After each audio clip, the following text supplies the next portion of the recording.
Hi everyone, this is our channel, Meet the Real Story. Please like, share and subscribe. Soccer is an obsession for people who like to bet, argue, and boast about whose team is best. My name is Jacqueline, and I'm 25 years old. I grew up in a family whose male members were crazy about soccer.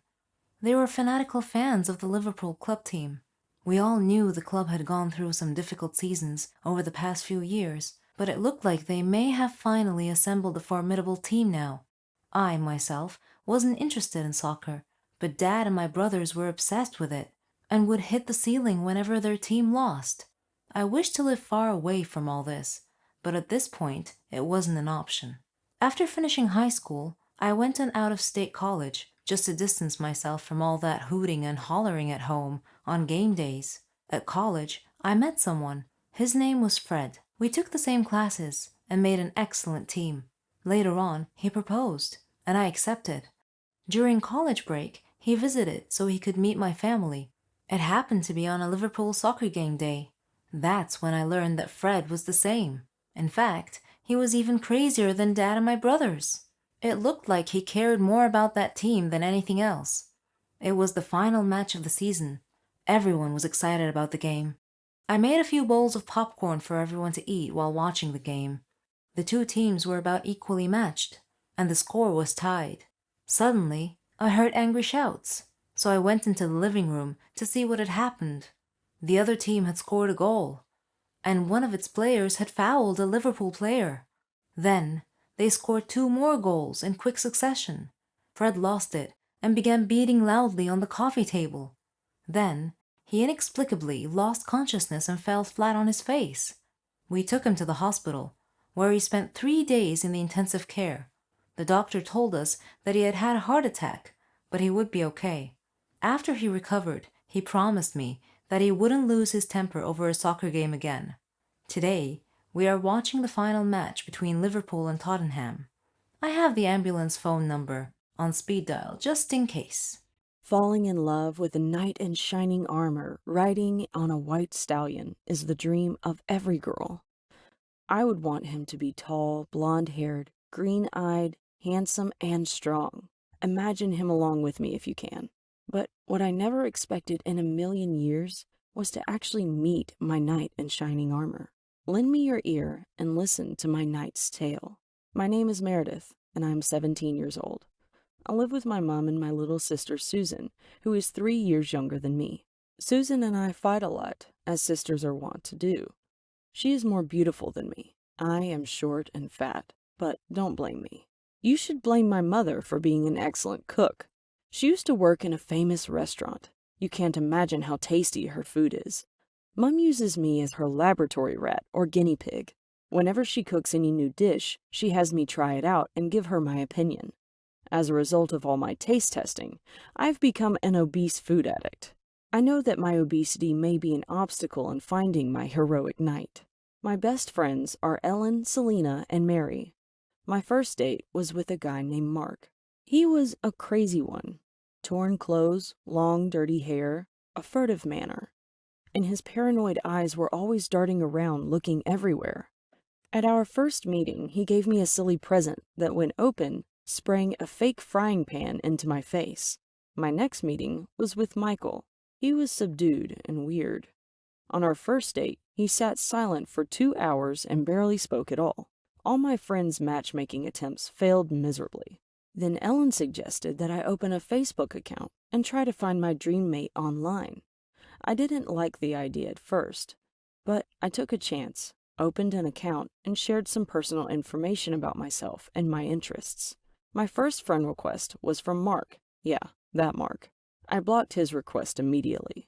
I received more friend requests from various people, some interesting, some plain and boring. I kept waiting for my knight on a white horse to send me a friend request. Then one day, I got a friend request from a boy named Joaquin.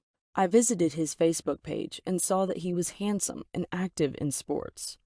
I accepted his request and sent him a message to say hello and waited all night for his response. Just when I was about to lose hope, he surprised me and responded.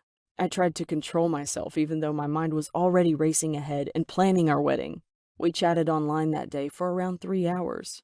I told him about my family, hobbies, etc., but eventually he had to excuse himself to go to an exercise class. However, he promised that he would continue our chat later. I sent him a rolling on the floor laughing emoji and asked, "Are you serious?" He replied, "Of course, I want to get to know you better." I called my friends and told them everything. They advised caution, but I didn't listen to them. In my mind, I had already fallen in love with Joaquin. I clutched my phone, waiting for his next message with bated breath. I figured that I should probably let him know what I really looked like, a fat food addict, before we got too far into a relationship. When he got home, he sent me a message, and I asked him about himself and his family. He told me about his dreams, his family, and his dream girl. He told me that he wasn't interested in a girl's figure at all. The important thing was her character. We agreed to meet the next day. I was excited. I called my friends immediately and update them on my news. Later, I received a message from Joaquin stating the time and place of our upcoming meeting. I chose some chic clothes and got ready to go. Mom saw me and was surprised that I had dressed up so. Susan laughed at me. "She looks like she's going to a restaurant," said my darling little sister. I announced, "I am going on a date, Mum. I met someone on Facebook." Mum said, "Okay, have a good time, and come back and tell us all about it when you return." My heart was beating in my ears as I raced to our meeting place.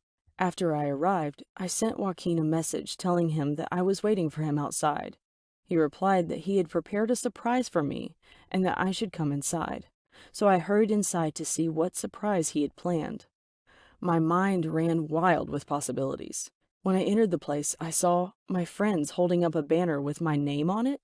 Ellen said, "Don't be upset, Meredith, but your surprise is that we are Joaquin."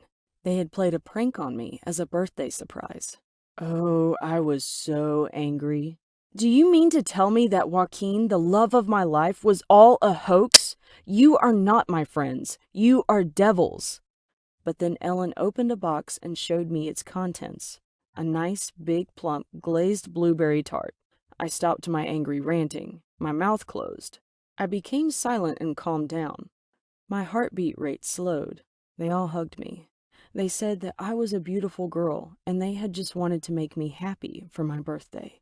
I was stuffing the blueberry tart in my mouth when the waiter came to take our orders. I looked at him with a mouthful of food. He was so handsome. I mumbled, "What's your name?" as I was chewing my mouthful of blueberry tart. Try again, as they say. Most people dream of being rich and famous with a happy family, a prestigious job, and a huge villa. Achieving these dreams needs patience and hard work. I'm not interested in the meaning or value of a job itself. The only thing I care about is the salary it pays. I want my dream job to pay a high salary. That's all I ask. My name is Raji, and I am 21 years old. I have had only one dream my whole life: to be rich and to have a prestigious, high-paying job. It has been my dream since I was a boy because I don't want to waste my time in a low-paying job. I searched the newspaper for jobs with a good salary, any kind of job. One day, I found a catchy advertisement: elderly companion needed. The caregiver salary was quite good, and it seemed like an easy job, so I went to the interview.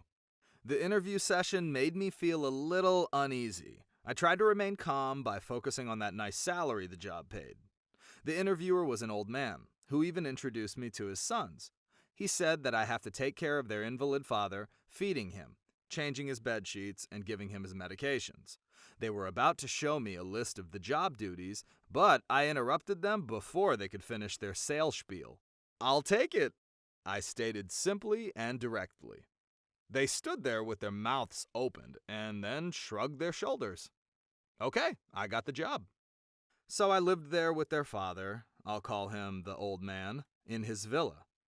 I sometimes felt that there was someone else there with us, but maybe I was just seeing shadows. The man himself was somewhat queer. I would sometimes wake up to find him looking at me intently and smiling strangely. One early morning at like 3 a.m., I heard a noise and went to his room, only to find his bed empty. Strange. Then suddenly, I sensed someone behind me, and I turned around quickly to see him holding a knife. He tried to attack me, but I managed to fend him off and pushed him away. Then I dashed out of the villa. I never came back. I told myself I didn't want to die on my dream job. Failing at my first attempt to find my dream job didn't stop me from trying again. I soon found a new one, which was an assistant clothes designer. The salary was even better than the last job. I went to the interview, and the interviewer, the clothes designer himself, seemed a little odd. I couldn't discern his, her, its gender because it had long hair and a soft voice, but on balance, I decided to call it a man. I told myself that I shouldn't judge people from their appearance, so I started my new job as his assistant. I told him that I was enthusiastic about the job, but I got the heebie-jeebies when he suddenly took my hand in his and just held it while looking at me. Was this guy homosexual? I wondered. I decided to ignore his odd behavior. It's all about the salary, you know. I have to say that he was very good at his work, and I met a lot of celebrities while working in his workshop. One day, our workload was particularly heavy due to an international festival in town. I was tidying up a new dress when he suddenly put his hand on the small of my back and asked me if I want to lie down with him. That heebie-jeebies feeling suddenly returned, and I pushed him away and dashed out the door while shouting back, "I suspected you might try that from the beginning, but I ignored my premonitions. Bye!" He called after me and said that I didn't know what I was missing, but I shouted back that I would live without it. Back to the want ads to look for another dream job. I searched for a few months before coming upon another job as a coffee bean collector. The salary was even better than the last job, so I was perfectly happy with that. I went to the interview. This time, the interviewer seemed to be a normal, welcoming kind of guy. "I hope you are ready to take this job," he said. "I surely am. I'm enthusiastic about it," I said. He explained the job duties. I had to collect coffee beans, wash and clean them, and put them in sacks for transporting. He said that I had to sign a legal contract that I couldn't break or get out of before its end date. "I am totally ready," I said. "Where do I sign?" He smiled kindly and escorted me to his office. I signed the contract without even reading it. It's all about the salary, you know. I couldn't wait to start putting away that high salary so I could start getting rich. He led me to the work area. While walking, I was imagining gently picking those fragrant coffee beans in those sunny, wide-open fields. Boy, was I surprised when we stopped where a small herd of elephants were standing idly, swinging their tails and trunks back and forth. Some laborers were standing beside them, knee-deep in elephant poop and hand-picking coffee beans out of it, and putting the beans into sacks. I turned back to look at the hiring interviewer. He was guffawing and said, "Sorry, pal, you signed the contract. Too late to back out now." Then he walked away, still laughing. Please, God, don't let this be my dream job.